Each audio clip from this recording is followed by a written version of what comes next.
Coming up on Bloom TV, Dr. Ian Smith is here to talk about his new true crime must-read book. Plus, 12-time Grammy Award winner CeCe Winans is here to talk about a charity that she's partnering with that helps domestic violence survivors. And Dr. June's in the house. She's going to tell us how to turn holiday stress into love and celebration. Bloom starts now.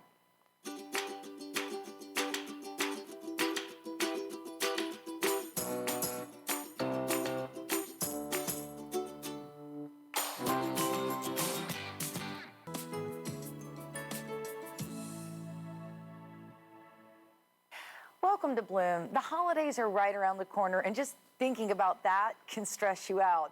But no worries, Dr. June is here to help us replace that anxiety with love and celebration. Welcome back to Bloom, Dr. June. Thank you so much for having me. Oh, it's great to have you. So talk to me about how your most recent TEDx talk about grief kind of ties in to this subject of the holidays, anxiety and stress and all the things that we feel, all those emotions. It seems like during the holidays, that's when we miss our lost ones the most. And you know that my TEDx was about positivity through grief and how to be positive in spite of.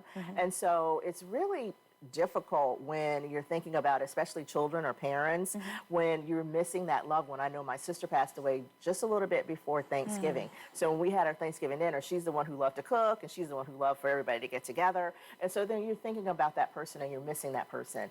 And so that's why during that time, it kind of ups the stress and anxiety a little bit. So we feel that stress, and without a doubt, it's there, especially present during the holidays. How do we do less of that and learn to talk about love and celebration and, everything that you're sharing with us today? There's three, but one of the main things that we need to do is to allow others to come into our lives. You know what happens? We're like, we don't want to be a burden.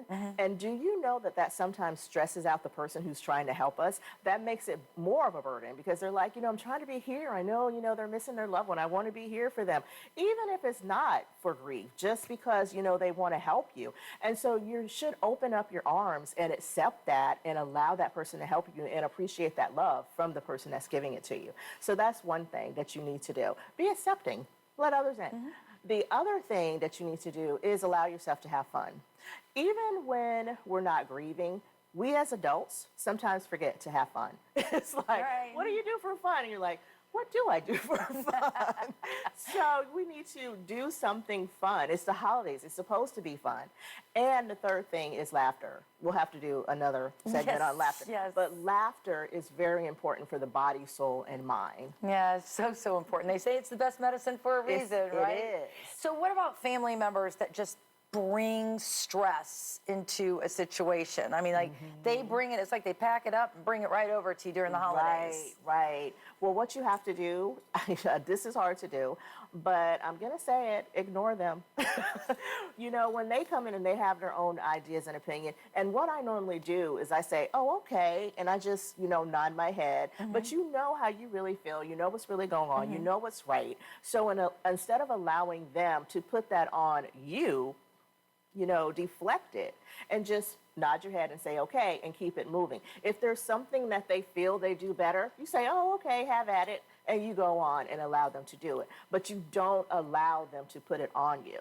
Gotcha. Yeah. All right, so you've got an event coming up this weekend, right? You have something going on? Oh, yes. On Saturday, I am going to be doing a workshop on reducing holiday stress. And we're going to go into details about family members who come to visit and try to tell you how to run your life. I like that. We're going to talk about budgeting, and we're going to talk about acting, accentuating positivity during the holidays in spite of the stress that occurs. So this is happening tomorrow, and how do folks sign up? Yes, they can go to my website, drjunehall.com, and they can sign up right there. It's going to be fun. It's interactive. We have breakout sessions. Even though it's online, I bring in props. Well, I like to, I like to do props. I bring in props. We have our breakout sessions. We have fun. You get to meet people, maybe make a friend, maybe do some networking. So we try to make it interactive, not just sitting there where I'm talking to you the whole 2 hours. That's awesome. That sounds like a great event. Just real quick, because we only have about a minute left, but any way to just remember your lost ones, your loved ones that you've lost on the holidays? You should remember them. And here's the thing, you should not feel like you have to just put them on a shelf and move on with your life. Embrace whatever it is that they bring. Like, I said, my sister, for the holidays during that, because it was right before Thanksgiving, we always do like a favorite dish that she made. So you embrace it and you remember that person and you remember it in a positive way. I love that. Dr. June, thank you so much. I really appreciate anytime you're on Bloom. We love having you. Thank you so much. All right. And for more information, and if you want to sign up for that special workshop, head to drjunehall.com. And we'll be back with more Bloom right after this.